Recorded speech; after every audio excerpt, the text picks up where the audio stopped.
ಪ್ರೀತಿಯ ವೀಕ್ಷಕರಿಗೆ ಶಂಕರಾನಂದ ಟಿವಿಗೆ ಸ್ವಾಗತ ಸುಸ್ವಾಗತ. ಇವತ್ತಿನ ವಿಡಿಯೋನಲ್ಲಿ ಯುಗಾದಿ ಹಬ್ಬದ ವರ್ಷ ಭವಿಷ್ಯ ಯಾವ ರೀತಿಯಾಗಿದೆ ಅನ್ನುವಂತಹ ಮಾಹಿತಿಯನ್ನ ತಿಳ್ಕೊಳ್ಳೋಣ. ಅದಕ್ಕಿಂತ ಮುಂಚಿತವಾಗಿ ಯಾರಾದ್ರೂ ಶಂಕರಾನಂದ ಟಿವಿಯನ್ನ ಸಬ್ಸ್ಕ್ರೈಬ್ ಮಾಡ್ಕೊಂಡಿಲ್ಲ ಅಂದ್ರೆ ಸಬ್ಸ್ಕ್ರೈಬ್ ಮಾಡ್ಕೊಳ್ಳಿ. ಇನ್ಸ್ಟಾಗ್ರಾಮ್ ಮತ್ತು ಫೇಸ್ಬುಕ್ ಪೇಜ್ ಅನ್ನ ಫಾಲೋ ಮಾಡ್ತಾ ಇಲ್ಲ ಅಂದ್ರೆ ಫಾಲೋ ಮಾಡಿ. ಅದರಿಂದ ಮುಂದೆ ಅಪ್ಲೋಡ್ ಮಾಡುವಂತಹ ವಿಡಿಯೋಗಳು ಯಥೇಚ್ಛವಾಗಿ ಬಂದು ನಿಮ್ಮ ಅಕೌಂಟ್ ಅನ್ನು ತಲುಪತ್ತೆ, ಹೊಸ ಹೊಸ ಮಾಹಿತಿಗಳನ್ನ ತಿಳ್ಕೊಳ್ಳೋದಕ್ಕೆ ಸಾಧ್ಯವಾಗುತ್ತೆ ಅಂತ ತಿಳಿಸ್ತಾ, ಈ ಒಂದು ಸಮಯದಲ್ಲಿ ತಮ್ಮೆಲ್ಲರಿಗೂ ಸಹ ನಮ್ಮ ಹೊಸ ವರ್ಷವಾದಂತಹ ಶ್ರೀ ವಿಶ್ವಾವಸುನಾಮ ಸಂವತ್ಸರದ ಹಾರ್ದಿಕ ಶುಭಾಶಯಗಳು. ಕೆಲ ದಿನಗಳ ಹಿಂದಷ್ಟೇ ನಾವು ಒಂದು ಕ್ಯಾಲೆಂಡರ್ನ ವಾರ್ಷಿಕ ಭವಿಷ್ಯವನ್ನ ನೋಡಿದ್ದೇವೆ. ಈಗ ನಮ್ಮ ಪಂಚಾಂಗದ ವರ್ಷ ಭವಿಷ್ಯ ಯಾವ ರೀತಿಯಾಗಿದೆ ಅನ್ನೋದನ್ನ ಗಮನಿಸೋಣ. ಆದ್ರೆ ವರ್ಷ ಭವಿಷ್ಯವನ್ನು ಗಮನಿಸೋಕ್ ಮುಂಚೆ ಹಲವು ವಿಚಾರಗಳನ್ನ ನಾವು ತಿಳ್ಕೊಳ್ಳಬೇಕು. ಯಾವ ವರ್ಷ, ಯಾವ ವಾರ ಪ್ರಾರಂಭವಾಗ್ತಾ ಇದೆ, ಅದರ ಒಂದು ಸ್ಥಿತಿಗತಿಗಳೇನು, ಅದರಿಂದ ಯಾವ್ಯಾವ ರೀತಿಯಾಗಿ ನಮಗೆ ಒಂದು ತೊಂದರೆ ತಾಪತ್ರಗಳು ಆಗಬಹುದು ಅಥವಾ ಒಳಿತಾಗಬಹುದು ಅನ್ನೋದನ್ನ ಮೊದಲನೇದ ಗಮನಿಸ್ಕೊಳ್ಳೋಣ. 30ನೇ ತಾರೀಕು 3ನೇ ತಿಂಗಳು ಭಾನುವಾರದ ದಿವಸ ನಮಗೆ ಶ್ರೀ ಕ್ರೋಧಿನಾಮ ಸಂವತ್ಸರವು ಮುಗಿದು ಶ್ರೀ ವಿಶ್ವಾವಸುನಾಮ ಸಂವತ್ಸರವು ಶುರುವಾಗ್ತಾ ಇದೆ. ಈ ಶುಭ ಸಂದರ್ಭದಲ್ಲಿ ನಮಗೆ ವಸಂತ ನವರಾತ್ರಿಯೂ ಸಹ ಪ್ರಾರಂಭವಾಗುವಂತಹದ್ದು. ವಸಂತ ನವರಾತ್ರಿ ಶುರುವಾಗುತ್ತೆ. ಹೇಗೆ ನಾವು ಶರನ್ನವರಾತ್ರಿ ಮಾಡ್ತೀವಲ್ಲ, ಹಾಗೆ ಈಗಲೂ ಸಹ 9 ದಿವಸಗಳ ಕಾಲ ನಾವು ಮಾಡ್ತಕ್ಕಂತಹದ್ದು ಯಾವ ವಿಚಾರ ಅಂತ ಹೇಳಿದ್ರೆ ನಮಗೆ ವಸಂತ ನವರಾತ್ರಿ. ಆ ವಸಂತ ನವರಾತ್ರಿಯ ಶುಭಾಶಯಗಳು. ಜೊತೆಗೆ ಭಾನುವಾರ ನಮಗೆ ವರ್ಷ ಪ್ರಾರಂಭವಾಗೋದ್ರಿಂದ ಈ ವರ್ಷದ ರಾಜನಾಗಿರ್ತಾನೆ ರವಿ. ಈ ರವಿ ರಾಜನಾಗಿರೋದ್ರಿಂದ ಏನಾಗತ್ತೆ ಅಂದ್ರೆ ಮಳೆಗಳು ಸ್ವಲ್ಪ ಏನಾಗತ್ತೆ, ಬರಬೇಕಾದ ಪ್ರದೇಶಕ್ಕೆ ಬರದೆ ಬಾರದ ಪ್ರದೇಶಕ್ಕೆ ಬರ್ತಕ್ಕಂಥದ್ದು. ಅಂದ್ರೆ ಎಲ್ಲಿ ಮಳೆ ಸರಿಯಾಗಿ ಆಗತ್ತೆ ನಿರೀಕ್ಷೆ ಇರುತ್ತಲ್ಲ, ಅಲ್ಲಿ ಈ ವರ್ಷ ಆಗೋದಿಲ್ಲ. ಅಯ್ಯೋ ಮಳೆಯೇ ಬರಲ್ಲ, ಬರಗಾಲ ಬರಭೂಮಿ ಅಂತ ಅನಿಸ್ಕೊಂಡ ಜಾಗದಲ್ಲೆಲ್ಲ ಚೆನ್ನಾಗಿ ಮಳೆಗಳಾಗೋಕಂಥದ್ದು ಆಗತ್ತೆ. ಮತ್ತೆ ಈ ಶಸ್ತ್ರಗಳ ಅಗ್ನಿಪೀಡೆ ಮತ್ತು ಅಗ್ನಿ ಭಯಗಳು ಉಂಟಾಗ್ತಕ್ಕಂತಹದ್ದು, ಪ್ರಜೆಗಳಿಗೆ ರಾಜರಿಂದ ತೊಂದರೆಗಳು ಬರ್ತಕ್ಕಂತಹದ್ದು, ಕೆಲ ಅನಿಷ್ಟ ಫಲಗಳು ನಡೆಯುತ್ತೆ. ಅಂದ್ರೆ ಫಾರ್ ಎಕ್ಸಾಂಪಲ್ ಟ್ಯಾಕ್ಸ್ ಜಾಸ್ತಿ ಆಗೋಗುವಂಥದ್ದು ಇರಬಹುದು, ಅಥವಾ ಅವ್ರು ತಗೊಳ್ಳುವಂತಹ ಕೆಲವೊಂದು ರೆವಲ್ಯೂಷನ್ಸ್ ಗಳಿಂದ ಸಾಮಾನ್ಯ ಪ್ರಜೆಯ ಮೇಲೆ ಹೊಡೆತ ಬೀಳ್ತಕ್ಕಂಥದ್ದು, ಯಾವುದೋ ಯೋಜನೆಗಳನ್ನ ಕ್ಯಾನ್ಸಲ್ ಮಾಡೋದ್ರಿಂದ ಅದರಿಂದ ಫಲಾನುಭವಿಗಳಾಗಿದ್ದಂತಹ ಅದೆಷ್ಟೋ ಜನರು ಆ ಒಂದು ಕ್ರಿಯೆಗಳಿಂದ ಏನಾಗುತ್ತೆ, ಆ ಒಂದು ಫಲಾನುಭವಿಗಳಿಂದ ಆಚೆ ಬರಬೇಕಾಗತ್ತೆ. ಅದರಿಂದ ಒಂದಷ್ಟು ಜನರು ಪಾಪ ತೊಂದರೆ ಅನುಭವಿಸ್ತಾರಲ್ಲ. ಈ ರೀತಿಯಾಗಿ ರಾಜನಾದಂತಹ ರವಿಯ ಪ್ರಭಾವದಿಂದ ಈ ರೀತಿಯಾಗಿ ಆಗತ್ತೆ. ಇನ್ನು ಚಂದ್ರನು ಈ ಒಂದು ಸಂವತ್ಸರಕ್ಕೆ ಮಂತ್ರಿಯಾಗಿರ್ತಾನೆ, ಮಂತ್ರಿಮಂಡಲದ ಅಧಿಪತಿಯಾಗಿರ್ತಾನೆ. ಸಸ್ಯಗಳು ಚೆನ್ನಾಗಿ ಫಲವನ್ನ ಕೊಡುತ್ತದೆ. ಜೊತೆಗೆ ಆರೋಗ್ಯದಲ್ಲಿ ಮತ್ತು ತುಂಬಾ ದೊಡ್ಡ ಭೀಕರ ಕಾಯಿಲೆಗಳು ಬರುವಂತಹ ಯಾವುದೇ ಸೂಚನೆಗಳಿಲ್ಲ. ಜೊತೆಗೆ ರಾಜನಿಗಿಂತ ಮಂತ್ರಿಯ ಆಡಳಿತಗಳು ಜಾಸ್ತಿ ಆಗತ್ತೆ ಹಲವು ಭಾಗಗಳಲ್ಲಿ. ಅಂದ್ರೆ ಅವನ್ ರಾಜನಾಗಿರ್ತಾನಷ್ಟೇ, ಅಂದ್ರೆ ಮಂತ್ರಿಯೋ ಇನ್ನೆಂದೇನೋ ಆಗಿರ್ತಾನೆ, ಆದ್ರೆ ಆ ಸಂಪೂರ್ಣ ಆಡಳಿತವನ್ನೆಲ್ಲ ಬೇರೆಯವರು ಹ್ಯಾಂಡಲ್ ಮಾಡ್ತಿರ್ತಾರೆ ಹಲವು ಭಾಗಗಳಲ್ಲಿ. ಆ ರೀತಿಯಾಗಿ ಆಗತ್ತೆ. ಇನ್ನು ಸೇನಾಧಿಪತಿ ರವಿಯೇ ಆಗಿದ್ದಾನೆ. ಮೇಘಗಳು ನಾನು ಆಗ್ಲೇ ಹೇಳಿದ ಹಾಗೆ ಗಾಳಿಯಿಂದ ಚದುರಿಸಲ್ಪಡತ್ತೆ. ಅಂದ್ರೆ ಗಾಳಿ ಬೀಸುವುದರ ಅಧಿಕವಾದ ಗಾಳಿಯ ಒತ್ತಡಗಳು ಜಾಸ್ತಿ ಆಗಿ ಹೋಗ್ಬಿಡತ್ತೆ. ಬೇಕಾದ ಕಡೆ ಸರಿಯಾದ ರೀತಿಯಲ್ಲಿ ಒಂದು ಮಳೆಗಳು ಬರೋದಿಲ್ಲ. ಇನ್ನು ರವಿಯೇ ಈ ಒಂದು ಸೇನಾಧಿಪತಿ ಆಗಿರೋದ್ರಿಂದ ಅಕಾಲಿಕ ಯುದ್ಧಗಳನ್ನ ಕೊಟ್ಟು ಬಿಡ್ತಾನೆ. ನಮ್ಮ ದೇಶದಲ್ಲೇ ಆಗಬೇಕು ಅಂತ ಏನಿಲ್ಲ, ಯಾವುದೇ ದೇಶದಲ್ಲಿ ಬೇಕಾದ್ರೂ ಆಗತ್ತೆ. ಸೊ ಅದೊಂದು ನೆಗೆಟಿವ್ ಪರಿಣಾಮಗಳು ಇರ್ತಕ್ಕಂಥದ್ದು. ಭೂಮಿನಲ್ಲಿ ಕೆಂಪು ಬಣ್ಣದ ಧಾನ್ಯಗಳು ಉತ್ತಮವಾದ ಫಲವನ್ನ ಕೊಡ್ತಕ್ಕಂತಹ ವರ್ಷವಾಗಿರುತ್ತೆ. ಇನ್ನು ಸಸ್ಯಾಧಿಪತಿ, ಸಸ್ಯಗಳು ಚೆನ್ನಾಗಿರ್ಬೇಕು, ಪರಿಸರ ಚೆನ್ನಾಗಿರ್ಬೇಕು, ಆಗ ಮಾತ್ರ ಮನುಷ್ಯ ಒಂದಿಷ್ಟು ನೆಟ್ಟೊಸರು ಬಿಡೋದಕ್ಕೆ ಸಾಧ್ಯ. ಇಲ್ಲಿ ಕೃಷಿನಲ್ಲಿ ಅಂತ ಬಂದ ಸಂದರ್ಭಕ್ಕೆ ಗುರು ಸಸ್ಯಾಧಿಪತಿ ಆಗಿರುವುದರಿಂದ ಪೈರುಗಳು ಚೆನ್ನಾಗಿ ಫಲ ಕೊಡೋದಕ್ಕೆ ಶುರು ಮಾಡುತ್ತವೆ. ಪದಾರ್ಥಗಳ ಬೆಲೆಗಳು ಸ್ವಲ್ಪ ಮಟ್ಟಕ್ಕೆ ಅಧಿಕವಾಗ್ತಕ್ಕಂತಹದ್ದು. ಕೊಂಕಣ ದೇಶಗಳಲ್ಲಿ, ಕೊಂಕಣ ಸ್ಥಾನಗಳಲ್ಲಿ ಮತ್ತು ಮಗಧ ದೇಶಗಳಲ್ಲಿ ಸಸ್ಯಗಳ ಬೆಳವಣಿಗೆಗಳು ಮತ್ತು ಪದಾರ್ಥಗಳು ಬೆಲೆ ಹೆಚ್ಚಳವಾಗ್ತದೆ. ಅಂದ್ರೆ ಸಸ್ಯಗಳ ಬೆಳೆಗಳು ಕಡಿಮೆಯಾಗಿ ಇವುಗಳ ಪದಾರ್ಥಗಳ ಬೆಲೆಗಳು ಸಾಮಾನ್ಯನೇ ಅಲ್ವಾ.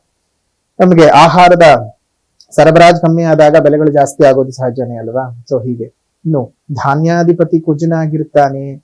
ಧಾನ್ಯಾಧಿಪತಿ ಕುಜನಾಗಿರೋದ್ರಿಂದ ಕೆಂಪು ಬಣ್ಣದ ಭೂಮಿನಲ್ಲಿ ಬೆಳೆಯುವಂತಹ ಕೃಷಿಗೆ ಸಂಬಂಧಪಟ್ಟಂತಹ ಧಾನ್ಯಗಳಾಗಲಿ ಅಥವಾ ಕೃಷಿಯ ತರಕಾರಿಗಳು ಈ ಕೆಂಪು ಮಣ್ಣಲ್ಲಿ ಏನೇ ಬೆಳೆ ಬೆಳೆದ್ರು ಅದು ಒಳ್ಳೆ ರೀತಿಯಲ್ಲಿ ಫಲಗಳನ್ನು ಕೊಡುತ್ತವೆ. ಇನ್ನು ಅರ್ಘಾಧಿಪತಿ ರವಿ, ಈ ಅರ್ಘಾಧಿಪತಿ ರವಿ ಅಂತ ಬಂದ ಸಂದರ್ಭಕ್ಕೆ ಈ ಹೈನುಗಾರಿಕೆಗಳನ್ನು ಜಾಸ್ತಿ ಸೂಚನೆ ಮಾಡೋದು, ಲಿಕ್ವಿಡ್ ಐಟಮ್ಸ್ ಗಳನ್ನ ಜಾಸ್ತಿ ತೋರಿಸ್ತಕ್ಕಂಥದ್ದು ಅರ್ಘಾಧಿಪತಿ ಅಂದ್ರೆ. ಸೊ ಇವುಗಳ ಬೆಲೆಗಳು ಸ್ವಲ್ಪ ಜಾಸ್ತಿ ಆಗ್ತಕ್ಕಂಥದ್ದು. ಹಾಲಿನ ಬೆಲೆ, ಮೊಸರು ಬೆಲೆ, ಹಾಲಿನ ಪದಾರ್ಥಗಳ ಬೆಲೆಗಳು ಜಾಸ್ತಿ ಆಗ್ತಕ್ಕಂಥದ್ದು. ಅದೇ ರೀತಿಯಾಗಿ ನಮ್ಗೆ ಇನ್ನು ಈ ಲಿಕ್ಕರ್ ಐಟಮ್ಸ್ ಗಳೆಲ್ಲ ಜಾಸ್ತಿ ಆಗುವಂಥದ್ದು ಈ ರೀತಿಯಾಗಿ ಆಗತ್ತೆ. ಇನ್ನು ಕೆಚ್ಚಲಗಳ ಪ್ರಾಬ್ಲಮ್ಗಳಿಂದ ಹಸುಗಳು ಬಳಲ್ಬೇಕಾಗತ್ತೆ ಈ ವರ್ಷ. ರಾಜರಿಗೆ ಪರಸ್ಪರ ಕ್ರೋಧಗಳು ಉಂಟಾಗುತ್ತೆ. ಈ ರಾಜ್ಯದವ್ರನ್ನ ಕಂಡ್ರೆ ಆ ರಾಜ್ಯದವ್ರಿಗೆ ಆಗದೆ ಇರುವಂತಹದ್ದು, ಆ ದೇಶದವ್ರನ್ನ ಕಂಡ್ರೆ ಈ ದೇಶದವರಿಗೆ ಆಗದೆ ಇರುವಂತಹ ಪರಿಸ್ಥಿತಿಗಳೆಲ್ಲ ಉತ್ಪತ್ತಿ ಆಗುತ್ತೆ. ಇನ್ನು ಮೇಘಾಧಿಪತಿ, ಮಳೆಯನ್ನ ಸುರಿಸ್ತಕ್ಕಂತಹ ಮೇಘಾಧಿಪತಿಯಾಗಿರ್ತಕ್ಕಂಥವನು ಸಹ ರವಿನೇ ಆಗಿರೋದ್ರಿಂದ ಈ ವರ್ಷ ಅಲ್ಪವೃಷ್ಟಿ, ಹೋದ ವರ್ಷದ ಹಾಗೆ ಬಹಳ ದೊಡ್ಡ ಮಟ್ಟದ ಮಳೆಯನ್ನ ಎಲ್ಲಾ ಪ್ರದೇಶಗಳಲ್ಲೂ ನಿರೀಕ್ಷೆ ಮಾಡೋಕೆ ಸಾಧ್ಯವಿಲ್ಲ. ಅಲ್ಪವೃಷ್ಟಿಯಾಗುತ್ತೆ. ಅದೇ ರೀತಿಯಾಗಿ ಪ್ರಜೆಗಳಿಗೆ ಹೆಚ್ಚು ಭಯಗಳು ಉಂಟಾಗ್ತವೆ. ಕಡಲ ತೀರದಲ್ಲಿ ಈ ವರ್ಷ ಮಳೆ ಬಂದು ತೊಂದರೆ ಆಗೋದಕ್ಕಿಂತ ನದಿ ನೀರಿನ ಒಳಹರಿವಿನ ಹೆಚ್ಚಳದಿಂದ ಹಲವು ತೊಂದರೆಗಳಾಗ್ತದೆ. ಹುಷಾರಾಗಿರ್ಬೇಕು. ಇನ್ನು ರಸಾಧಿಪತಿಯಾಗಿರ್ತಕ್ಕಂತಹದ್ದು ಶನಿ. ಶನಿ ರಸಾಧಿಪತಿಯಾಗಿರೋದ್ರಿಂದ ಜನರಿಗೆ ಅಭಿವೃದ್ಧಿಗಳು ಕೆಲ ಸ್ಥಾನಗಳಲ್ಲಿ ಉಂಟಾಗ್ತದೆ. ಮತ್ತೆ ಈ ರಸಯುಕ್ತ ಪದಾರ್ಥಗಳ ಬೆಲೆಗಳು ಸ್ವಲ್ಪ ಜಾಸ್ತಿ ಆಗ್ತಕ್ಕಂಥದ್ದಾಗುತ್ತೆ. ನಿರಸಾಧಿಪತಿಯಾಗಿರ್ತಕ್ಕಂಥದ್ದು ಈ ವರ್ಷ ಬುಧ. ಇದರಿಂದ ನಿರಸಾಧಿಪತಿ ಅಥವಾ ನಿರಸ ಅಂತಂದ್ರೆ ರಸಗಳು ಇಲ್ಲದೆ ಇರ್ತಕ್ಕಂಥದ್ದು. ಉದಾಹರಣೆಗೆ ಕಾಳುಗಳಾಗಿರಬಹುದು, ದಿನಸಿಗಳಾಗಿರಬಹುದು, ಈ ರೀತಿಯಾಗಿರ್ತಕ್ಕಂತಹ ವಸ್ತುಗಳು. ಮತ್ತು ಅದರಲ್ಲಿ ನಮಗೆ ಈ ತಾಮ್ರ, ಉಕ್ಕು, ಕಬ್ಬಣ ಈ ತರ ಲೋಹದ ಪದಾರ್ಥಗಳು ಸಹ ಈ ನಿರಸಕ್ಕೆ ಅದಕ್ಕೆ ಬರುತ್ತದೆ. ಸೊ ಅಂತಹ ಬೆಳೆಗಳೆಲ್ಲ ಈ ವರ್ಷ ದುಪ್ಪಟ್ಟಾಗ್ತಕ್ಕಂಥದ್ದು. ಅದೇ ರೀತಿಯಾಗಿ ಈ ಒಂದು ಫ್ರೇಗ್ರೆನ್ಸ್ಗಳು ಮತ್ತೆ ಫ್ಲೇವರ್ಗಳದ್ದು ಅವುಗಳ ರೇಟ್ಗಳೆಲ್ಲ ಜಾಸ್ತಿ ಆಗ್ತಕ್ಕಂಥದ್ದು ಆಗತ್ತೆ. ಬೆಳ್ಳಿ ಈ ವರ್ಷ ತುಂಬಾ ಕಡಿಮೆ ಬೆಲೆ ಆಗ್ತದೆ. ಕಬ್ಬಣ ಜಾಸ್ತಿ ಆಗ್ತದೆ. ಕಬ್ಬಣದ ಬೆಲೆ ಜಾಸ್ತಿ ಆಗಿ ಬೆಳ್ಳಿ ಬೆಲೆ ಕಡಿಮೆ ಆಗ್ತಕ್ಕಂಥದ್ದಾಗುತ್ತೆ. ಇನ್ನು ಕೊನೆಯದಾಗಿ ಪಶುನಾಯಕ. ಇಡೀ ನಮ್ಮ ಪ್ರಪಂಚದಲ್ಲಿ ಪಶುಗಳಿಗೆ ನಾಯಕನು ಆಗ್ಬೇಕಾಗಿರ್ತಕ್ಕಂಥದ್ದು ಈ ಒಂದು ಪಶುನಾಯಕನ ಪರಿಸ್ಥಿತಿ. ಈ ಪಶುನಾಯಕನ ಪರಿಸ್ಥಿತಿ ಅಂತ ಬಂದ ಸಂದರ್ಭಕ್ಕೆ ನಿಮ್ಮ ಒಂದು ಸ್ಥಾನಗಳಲ್ಲಿ ಯಾವ ರೀತಿಯಾಗಿ ಇರುತ್ತೆ ಅಂತಂದ್ರೆ, ಪಶುಗಳಿಗೆ ಈ ವರ್ಷ ಅಂತಹ ಉತ್ತಮದಾಯಕವಾಗಿ ಇಲ್ಲ. ಪಶುನಾಯಕನಾಗಿರ್ತಾನೆ ಯಮ ಆಗಿರೋದ್ರಿಂದ ಪಶುಗಳಿಂದ ಉತ್ಪತ್ತಿ ಆಗುವಂತಹ ಹಾಲು, ಹಾಲಿನ ಉತ್ಪನ್ನ, ಚರ್ಮ, ಮಾಂಸ, ಅದೇ ರೀತಿಯಾಗಿ ಲೆದರ್ ಬಿಸ್ನೆಸ್ಗಳು ಇವೆಲ್ಲದರ ಬೆಲೆಗಳು ವಿಪರೀತ ಆಗಿ ಹೋಗ್ಬಿಡುತ್ತೆ. ಸ್ವಲ್ಪ ಈ ಒಂದು ಪಶುಲೋಕದಿಂದ ಮತ್ತು ಆಹಾರ ಸರಪಳಿಯ ವಿಚಾರಗಳಲ್ಲಿ ತೊಂದರೆ ತಾಪತ್ರೆಗಳು ಬರ್ತವೆ. ಆಹಾರ ಸರಪಳಿ ಕರೆಕ್ಟ್ ಆಗಿರಬೇಕು.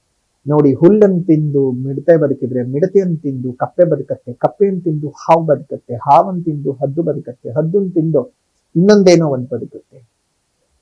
ಅದೆಲ್ಲವನ್ನ ತಿಂದು ಬೆಳೆದು ಬಾಯಿಗೆ ಹಾಕೊಳಕ್ ಮನುಷ್ಯ ಇದ್ದಾನೆ. ಆಹಾರ ಸರಪಳಿ, ಆ ಆಹಾರ ಸರಪಳಿಯನ್ನ ತಪ್ಪು ಅಂತ ಹೇಳಕ್ಕಾಗಲ್ಲ. ಇನ್ನು ಈ ವರ್ಷದ ಸಂವತ್ಸರದ ಫಲ, ಈ ವರ್ಷದ ಸಂಪೂರ್ಣವಾಗಿ ಯಾವ ರೀತಿಯಾಗಿರಬಹುದು ಅಂತ ಬ್ರೀಫ್ ಆಗಿ ನೋಡೋದಾಯ್ತು ಅಂತ ಹೇಳಿದ್ರೆ, ಈ ವರ್ಷ ದೇಶದ ರಾಜರುಗಳಲ್ಲಿ ಪರಸ್ಪರ ವೈರತ್ವಗಳು ಉಂಟಾಗ್ತಕ್ಕಂಥದ್ದು. ಒಂದು ದೇಶದವರಿಗೆ ಇನ್ನೊಂದು ದೇಶಗಳು ಆಗಲ್ಲ. ಇದು ಬಹಳ ಕಾಲದಿಂದ ನಡ್ಕೊಂಡು ಬರ್ತಾನೆ ಇದೆ. ಈ ಮೇಘಗಳು ಆಗ್ಲೇ ಹೇಳಿದ ಗಾಳಿಯಿಂದ ಚದುರಿಸಲ್ಪಟ್ಟು ಸಾಧಾರಣವಾದ ಮಳೆಯನ್ನ ಕೊಡಬಹುದು, ಅತ್ಯಂತ ನಿರೀಕ್ಷಿತ ಮಳೆಯನ್ನ ಕೊಡ್ಲಿಕ್ಕೆ ಸಾಧ್ಯ ಆಗಲ್ಲ. ಆಗ್ಲೇ ಹೇಳಿದ ಹಾಗೆ ಕೆಂಪು ಭೂಮಿಯಲ್ಲಿ ಬೆಳೆ ಬೆಳೆಯತಕ್ಕಂಥವ್ರಿಗೆ ಈ ವರ್ಷ ಭರ್ಜರಿ ಲಾಭಗಳು ಇರುತ್ತವೆ.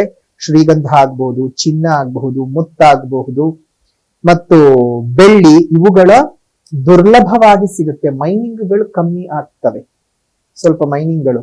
ಹಾಗಾಗಿ ಬೆಳ್ಳಿ ಪದಾರ್ಥವೊಂದನ್ನು ಬಿಟ್ಟು ಮಿಕ್ಕೆಲ್ಲ ವಸ್ತುಗಳ ಬೆಲೆಗಳು ಜಾಸ್ತಿ ಆಗ್ತವೆ. ಪಶುಗಳಿಗೆ ಒಂದ್ ಸ್ವಲ್ಪ ಅನಾರೋಗ್ಯಗಳು ಜಾಸ್ತಿ, ಮೇವಿನ ಕೊರತೆ ಉಂಟಾಗಬಹುದು. ಹಾಗಾಗಿ ಈ ವರ್ಷ ಅಷ್ಟೊಂದು ಉತ್ತಮವಾದ ವರ್ಷವಾಗಿರಲ್ಲ. ಸ್ವಲ್ಪ ಎಲ್ಲಾ ವಿಚಾರಗಳಲ್ಲೂ ತೊಂದರೆಗಳಿದ್ದಾವೆ. ದೇವರ ಮೇಲೆ ಭಾರ ಹಾಕಿ ಮುಂದುವರ್ಕೊಂಡು ಹೋಗ್ಬೇಕು. ಏನು ಮಾಡಕ್ ಆಗದ ಪರಿಸ್ಥಿತಿ ಅಲ್ವಾ. ಪ್ರತಿಯೊಂದನ್ನು ನಾವು ಯೋಚನೆ ಹೋಗ್ತಾ ಇರಬಾರ್ದು. ಎಲ್ಲದನ್ನು ತೂಕ ಮಾಡ್ಕೊಂಡು ಹೋಗ್ಬೇಕು. ಸೊ ಹಾಗಾಗಿ ಯೋಚನೆ ಮಾಡೋದು ಬೇಡ, ಎಲ್ಲವೂ ಸಹ ಒಳ್ಳೇದಾಗ್ಲಿ ಅಂತ ಹೇಳ್ತಾ ಈ ವರ್ಷದ ವರ್ಷ ಫಲ ಹೇಗಿದೆ ಅಂತ ಈಗ ನೋಡೋಣ. ಇನ್ನು ವರ್ಷ ಭವಿಷ್ಯದ ಲೆಕ್ಕಾಚಾರವನ್ನು ಮಾಡುವ ಸಂದರ್ಭದಲ್ಲಿ ಗುರು ಮತ್ತು ಶನಿಯ ಸಂಚಾರಕ್ಕೆ, ಸ್ಥಾನ ಸಂಚಾರಕ್ಕೆ ಬಹಳ ಪ್ರಮುಖವಾದ ಸ್ಥಾನವನ್ನು ಕೊಡಲಾಗ್ತದೆ. ಇನ್ನು ಕನ್ಯಾ ರಾಶಿಯವರಿಗೆ ಗುರು ಶನಿಯ ಸ್ಥಾನ ಬಲಗಳನ್ನು ನೋಡೋ ಸಂದರ್ಭದಲ್ಲಿ ಮೊದಲನೇದಾಗಿ ಶನಿ 29 ಮಾರ್ಚಿನವರೆಗೂ ಸಹ ಶುಭ ಸ್ಥಾನದಲ್ಲಿ 6ನೇ ಮನೆಯಲ್ಲಿ ಇದ್ದಂತಹ ಶನಿಗೆ ಈಗ ಒಂದು ರೀತಿಯಾದ ಪ್ರಭಾವ. ಸಪ್ತಮ, ಅವನು ತಟಸ್ಥನಾಗಿರ್ತಾನೆ, ಸಪ್ತಮ ಸ್ಥಾನದಲ್ಲಿ ತಟಸ್ಥನಾಗಿರ್ತಾನೆ. ಇನ್ನು ರಾಹುಕೇತುಗಳು ಕ್ರಮವಾಗಿ, ರಾಹು 6ನೇ ಮನೆಯಲ್ಲೂ, ಅದೇ ರೀತಿಯಾಗಿ ಕೇತುವು 12ನೇ ಮನೆಯಲ್ಲಿಯೂ ಸಂಚಾರವನ್ನು ಮಾಡ್ತಾನೆ. ರಾಹುಕೇತುಗಳ ಸಂಚಾರವು ಅಷ್ಟೊಂದು ಶುಭವೂ ಅಲ್ಲದ, ಅಷ್ಟೊಂದು ಅಶುಭವೂ ಅಲ್ಲದ. ರಾಹು ಮಾತ್ರ ಶುಭ ಸಂಚಾರ. ಕೇತು ಆ ಒಂದು ಸ್ಥಾನಬಲದ ಆಧಾರದಲ್ಲಿ ಚಂದ್ರನ ಲೆಕ್ಕಾಚಾರಗಳು ಶುಭ ರೀತಿಯಲ್ಲಿದ್ದಾಗ ಶುಭ ಪರಿವರ್ತಿತ ಫಲಗಳನ್ನು, ಅಶುಭದಲ್ಲಿದ್ದಾಗಂತಹ ಸಂದರ್ಭದಲ್ಲಿ ಅಶುಭದ ಫಲಗಳನ್ನು ಕೊಡ್ತಾ ಹೋಗ್ತಾನೆ. ಇನ್ನು ಕೇತು 12ನೇ ಮನೆಯಲ್ಲಿದ್ದರೆ ಪರಮ ವೈರಾಗ್ಯ ಮತ್ತು ಅಪಾರವಾದ ಆಧ್ಯಾತ್ಮಿಕ ಜ್ಞಾನವನ್ನು ಕೊಡ್ತಾನೆ. ಇಂತಹ ಸುಸ್ಥಿತಿಯಲ್ಲಿ ಇರ್ತಕ್ಕಂತಹ ಸಂದರ್ಭ. ಇನ್ನು ಗುರು ಅಂತ ಬಂದಾಗ 10ನೇ ಮನೆ ಕರ್ಮಸ್ಥಾನದಲ್ಲಿ ಗುರುಬಲವನ್ನು ಸಹ ಕೊಡ್ತಾ ಇದ್ದಾನೆ. ಶನಿ ತಟಸ್ಥ, ಗುರುಬಲ, ರಾಹುಬಲವಿದೆ, ಕೇತು ಪರವಾಗಿಲ್ಲ. ಇಂತಹ ಸ್ಥಾನದ ಸ್ಥಿತಿಗಳಲ್ಲಿ ಇರುವಂತಹ ಸಂದರ್ಭದಲ್ಲಿ ಕನ್ಯಾ ರಾಶಿಯವರಿಗೆ ಯಾವ ರೀತಿಯಾದ ಫಲಾನುಫಲಗಳು ಅಂತಂದರೆ, ವೃತ್ತಿರಂಗದಲ್ಲಿ ಹೊಸ ಹೊಸ ಅವಕಾಶಗಳು ಬರ್ತಕ್ಕಂಥದ್ದು, ಉಚ್ಛ್ರಾಯ ಸ್ಥಿತಿಗೆ ತಲುಪುವಂಥದ್ದು, ಕರ್ಮ ಪ್ರಭಾವಗಳು ಬಹಳ ಚೆನ್ನಾಗಿ ಆಗುವಂಥದ್ದು, ಸುಖ ಸೌಖ್ಯಗಳು ಉದ್ಯೋಗದಲ್ಲಿ, ವೃತ್ತಿ, ವ್ಯಾಪಾರ, ವ್ಯವಹಾರಗಳಲ್ಲಿ ಇರುವಂಥದ್ದು, ಕಮ್ಯುನಿಕೇಷನ್ ಡಿಪಾರ್ಟ್ಮೆಂಟ್ಗಳಲ್ಲಿರುವಂಥವ್ರಿಗೆ, IT ಸೆಕ್ಟರ್ಗಳಲ್ಲಿ ಕೆಲಸವನ್ನು ಮಾಡ್ತಾ ಇರ್ತಕ್ಕಂಥವ್ರಿಗೆ, ವಿದೇಶದಲ್ಲಿ ಹೋಗಿ ಕೆಲಸವನ್ನು ಮಾಡಬೇಕು ಅಂತ ಅಂದ್ಕೊಂಡಿರುವಂಥವ್ರಿಗೆ, ಕಾಂಪಿಟೇಟಿವ್ ಎಕ್ಸಾಮ್ಸ್ಗಳನ್ನು ತೆಗೆದುಕೋಬೇಕು ಅನ್ನುವಂತಹ ವಿದ್ಯಾರ್ಥಿಗಳಿಗೆ ಉತ್ತಮವಾಗಿರ್ತಕ್ಕಂಥ ಅವಕಾಶಗಳು, ಸರ್ಕಾರಿ ಉದ್ಯೋಗಗಳು ಸಿಗುವಂತಹ ಸಾಧ್ಯತೆಗಳು ಕನ್ಯಾ ರಾಶಿನಲ್ಲಿ ಹುಟ್ಟಿರ್ತಕ್ಕಂಥವ್ರಿಗಿರುತ್ತೆ. ಇನ್ನು ಅದೇ ರೀತಿಯಾಗಿ ಏನೋ ತುಂಬ ವರ್ಷಗಳಿಂದ ಕನಸಿನ ಉದ್ಯೋಗಗಳು ಸಿಗದೆ ಒದ್ದಾಡ್ತಾ ಇದ್ದರೂ ಸಹ ಈ ವರ್ಷ ನಿಮಗೆ ನಿಮ್ಮ ಕನಸಿನ ಉದ್ಯೋಗಗಳು ಸಿಗ್ತಕ್ಕಂಥದ್ದು ಆಗುತ್ತೆ. ಇನ್ನು ಆರ್ಥಿಕ ಭವಿಷ್ಯ ಅಂತ ಬಂದ ಸಂದರ್ಭದಲ್ಲಿ ಈ ವರ್ಷ ನಿಮಗೆ ಅತ್ಯುತ್ತಮವಾದಂತಹ ಹೂಡಿಕೆಗಳು ಮಾಡ್ತೀರಿ. ಆ ಹೂಡಿಕೆಗಳಿಂದ ಲಾಭವನ್ನು ಅನುಭವಿಸ್ತೀರಿ. ಉದ್ಯೋಗದಲ್ಲಿ ಸಂಬಳಗಳಲ್ಲಿ ಹೆಚ್ಚಳ ಆಗುವಂಥದ್ದು, ಭತ್ಯೆ ಹೆಚ್ಚಳ ಆಗ್ತಕ್ಕಂಥದ್ದು ಆಗುತ್ತೆ. ಶನಿಯ ಸಂಚಾರ ಬಹಳ ಸುಖಕರವಾಗಿರುತ್ತೆ. ಶನಿಯ ಸಂಚಾರದಿಂದನೂ ಸಹ ನಿಮಗೆ ಅಂತಹ ಏರಿಳಿತಗಳನ್ನು ನೀವು ನೋಡಲಾರ್ರಿ. ಇನ್ನು ರಾಹು 6ನೇ ಮನೆಯಲ್ಲಿರೋದ್ರಿಂದ ರಾಹು ಕೊಡೋರಿಲ್ಲ, ಕೇತು ಕೆಡಿಸೋರಿಲ್ಲ ಅಂತ ಏನು ಗಾದೆ ಮಾತು ಹೇಳ್ತಾರೆ. ಅತ್ಯುತ್ತಮವಾದ ಫಲಗಳನ್ನು ರಾಹು ಕೇತುಗಳು ಒಂದು ಹಂತಕ್ಕೆ ಕೊಡೋಕ್ಕೆ ಸಾಧ್ಯವಾಗುತ್ತೆ. ಸೊ ಚೆನ್ನಾಗಿದೆ. ಹಣಕಾಸಿನ ಪರಿಸ್ಥಿತಿಯು ಸಹ ಬಹಳ ಚೆನ್ನಾಗಿರ್ತಕ್ಕಂಥದ್ದಾಗುತ್ತೆ. ಇನ್ನು ಆದಾಯ ವ್ಯಯಾದಿಗಳನ್ನು ನೋಡೋದಾಯಿತು ಅಂತ ಹೇಳಿದ್ರೆ ಕನ್ಯಾ ರಾಶಿಯವರಿಗೆ ಆದಾಯ 14 ಇದೆ, ವ್ಯಯ 2 ಇದೆ, ಅಂದರೆ ಬಹಳ ಉಳಿಸ್ಕೋತೀರಿ. ಇನ್ನು ಅದೇ ರೀತಿಯಾಗಿ ಆರೋಗ್ಯ 5, ಅನಾರೋಗ್ಯ 1, ರಾಜಪೂಜ 1, ರಾಜಕೋಪ 2, ಸುಖ 6, ದುಃಖ 3 ಇರ್ತಕ್ಕಂಥದ್ದು. ಸೊ ಹಾಗಾಗಿ ಒಂದು ಸ್ವಲ್ಪ ನೆಮ್ಮದಿಯನ್ನು ಕಾಣ್ತಕ್ಕಂಥ ವರ್ಷ ಕನ್ಯಾ ರಾಶಿಯವರಿಗೆ ಈ ವರ್ಷದಲ್ಲಿದೆ. ಕೌಟುಂಬಿಕ ಜೀವನವೂ ಸಹ ಸ್ವಲ್ಪ ಬಾಂಧವ್ಯಗಳೆಲ್ಲ ಹೆಚ್ಚಾಗ್ತಕ್ಕಂಥದ್ದು, ಕಲಹಗಳೇನಾದರೂ ಇದ್ದರೆ ಸರಿ ಹೋಗ್ತಕ್ಕಂಥದ್ದು, ಕುಟುಂಬದಲ್ಲಿ ನೆಮ್ಮದಿಯ ವಾತಾವರಣ, ಮಕ್ಕಳ ಜೀವನ ಚೆನ್ನಾಗಾಗ್ತಕ್ಕಂಥದ್ದು, ಅದರಿಂದ ತಂದೆ ತಾಯಿಗಳಿಗೆ ಸುಖ ಸೌಖ್ಯಗಳು ವೃದ್ಧಿ ಆಗುವಂಥದ್ದು ಆಗತ್ತೆ. ಇನ್ನು ವೈವಾಹಿಕ ಜೀವನ, ಪ್ರೀತಿ ಜೀವನ ಅಂತ ನೋಡೋದಾದರೂ ಸಹ ಅದೂ ಸಹ ನಿಮಗೆ ಉತ್ತಮವಾದ ಫಲಿತಗಳನ್ನೇ ಕೊಡುತ್ತೆ. ಒಳ್ಳೆ ರೀತಿಯ ಫಲಿತಾಂಶಗಳನ್ನು ನೋಡೋದಕ್ಕೆ ಸಾಧ್ಯವಾಗುತ್ತೆ. ಅನೇಕ ಜನರಿಗೆ ಮದುವೆಯ ಯೋಗವೂ ಸಹ ಕನ್ಯಾ ರಾಶಿಯವರಿಗೆ ಈ ವರ್ಷ ಇರ್ತಕ್ಕಂತಹದ್ದು. ಸೊ ಈಗಾಗಲೇ ಯಾವ್ಯಾವ ರಾಶಿಯವರಿಗೆ ಕಂಕಣ ಬಲದ ಯೋಗವಿದೆ ಅನ್ನೋದನ್ನು ಈ ಹಿಂದೆನೇನು ಮಾಡಿ ಹಾಕಿದ್ದೀವಿ. ಯಾರಾದರೂ ನೋಡಿಲ್ಲ ಅಂತ ಹೇಳಿದ್ರೆ ಶಂಕರಾನಂದ ಟಿ ವಿ ಯೂಟ್ಯೂಬ್ ಚಾನಲ್ಗೆ ಭೇಟಿ ಕೊಡಿ. ವಿಶ್ವಾವಸುನಾಮ ಸಂವತ್ಸರದಲ್ಲಿ ಕಂಕಣ ಭಾಗ್ಯವನ್ನು ಅನುಭವಿಸುವಂತಹ ರಾಶಿಗಳ ಬಗ್ಗೆ ವಿಶೇಷವಾದ ಮಾಹಿತಿ ಕೊಟ್ಟಿದ್ದೇವೆ, ಅದನ್ನು ಸಹ ನೀವು ನೋಡಬಹುದು. ಇನ್ನು ಆರೋಗ್ಯ ವಿಚಾರ ಅಂತ ಬಂದಾಗ ಈ ಒಂದು ಸ್ವಲ್ಪ ಈ ಹಿಮ್ಮೆದುಳಿನ ಭಾಗ, ಭುಜಗಳು, ಇವುಗಳಿಗೆ ಸಂಬಂಧಪಟ್ಟ ಹಾಗೆ ಸ್ವಲ್ಪ ಮಟ್ಟಕ್ಕೆ ತಾಪತ್ರಯಗಳು ಬರಬಹುದು. ಕಾಲಾನುಕ್ರಮದಲ್ಲಿ ವೈದ್ಯರನ್ನು ಭೇಟಿ ಮಾಡಿ ನೀವು ಅದಕ್ಕೆ ಬೇಕಾದಂತಹ ಪರಿಹಾರಗಳನ್ನು ಮಾಡಿಕೊಳ್ಳಿ, ಒಳ್ಳೆಯ ರೀತಿಯಲ್ಲಿರುತ್ತೆ. ಅಂತಹ ದೊಡ್ಡ ಮಟ್ಟದ ಸಮಸ್ಯೆ ಏನು ಆರೋಗ್ಯದಲ್ಲಿ ಬರಲ್ಲ ಕನ್ಯಾ ರಾಶಿಯವರಿಗೆ. ಒಂದು 75% ಶುಭ ಫಲ ಅಂತಲೇ ಹೇಳಬಹುದು. ಕನ್ಯಾ ರಾಶಿಯವರಿಗೆ ಅನುಕೂಲವಾಗಿದೆ, ಅನುಕೂಲ ಸ್ಥಿತಿಯನ್ನು ಇನ್ನಷ್ಟು ಅನುಭವಿಸೋ ಹಾಗೆ ಆಗಲಿ.